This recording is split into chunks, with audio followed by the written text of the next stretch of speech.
Welcome back, everybody, to episode 20 of the Invention Laboratory. Tonight, we're going to discuss the disparity and misconceptions of part-time inventors and full-time entrepreneurs.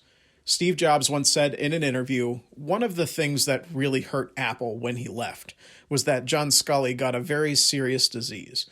It's the disease of thinking that a really great idea is 90% of the work.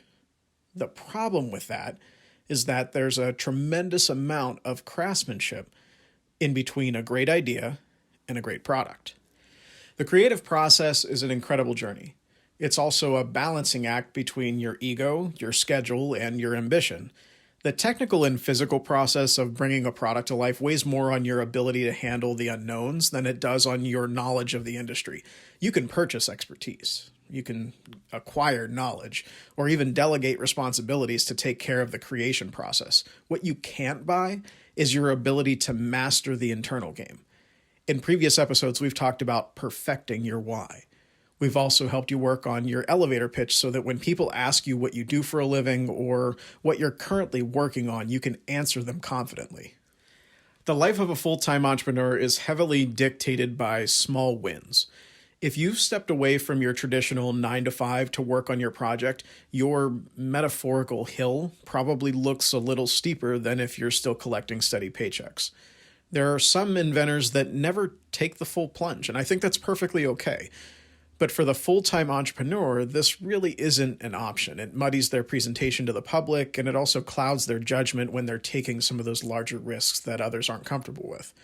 If you have the cushion of a 9 to 5, you tend to not completely evaluate your choices, especially if the cost of the goods or services aren't outside of your comfort zone. The question, do I really need this, is commonly overlooked. Dedicating every waking hour to your craft isn't a road that the average person can travel. Having the well-being of your entire team, family, or spouse depend on your every decision is sometimes a crippling mantle to take up. The safety net associated with a 9 to 5 can be reassuring, and it can also make the failures along the way more tolerable. The term part-time inventor sounds and feels derogatory. I assure you it is not. In fact, it's the method that 95% of creators use unless they're professionals in the field or extreme risk takers. If your business, trade, or service isn't propped up on a solid financial foundation, the stress of this industry has the ability to crush your passion. And I know it's incredibly common to hear people tell you to find your passion and do that. That process doesn't work for everybody, not because it's bad advice. It's because some people aren't wired in a way that allows them to block out negativity, push through adversity, and keep moving forward when everyone tells you that it can't be done.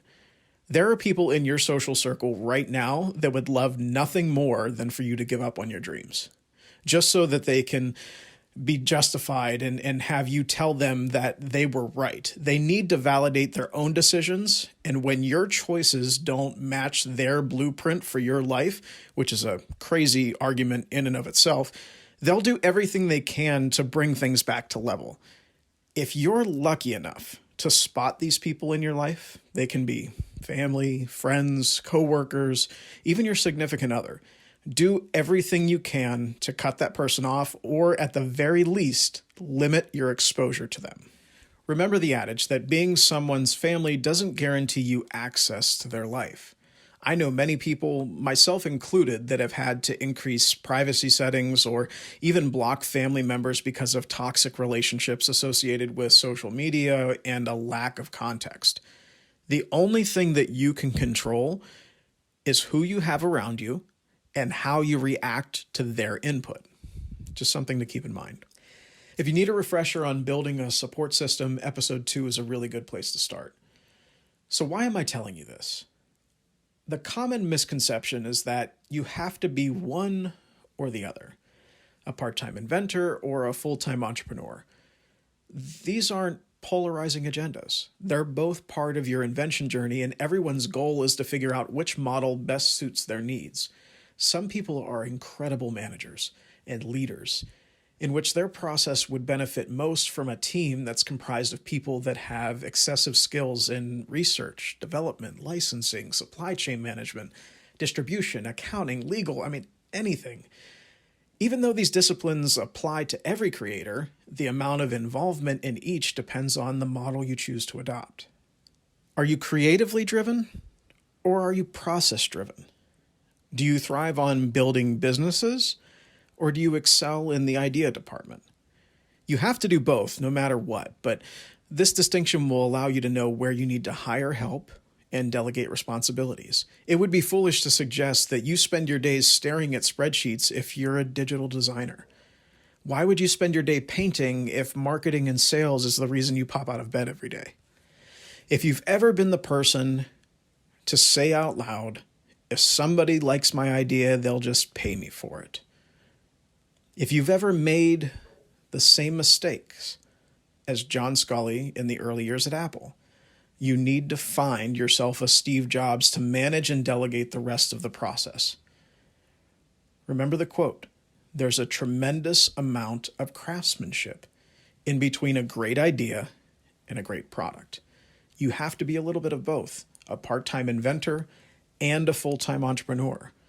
You're required to answer the question, who am I as a creator and what am I great at? Anything that doesn't make that list should be passed on to a team member. Where you choose to focus your attention is the only daily decision that you should ever have to make. So Curtis, where's the option of full-time inventor? Those people are called employees.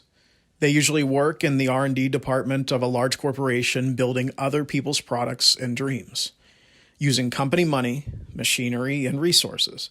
When they're working on their own creations, they're part-time inventors just like the rest of us.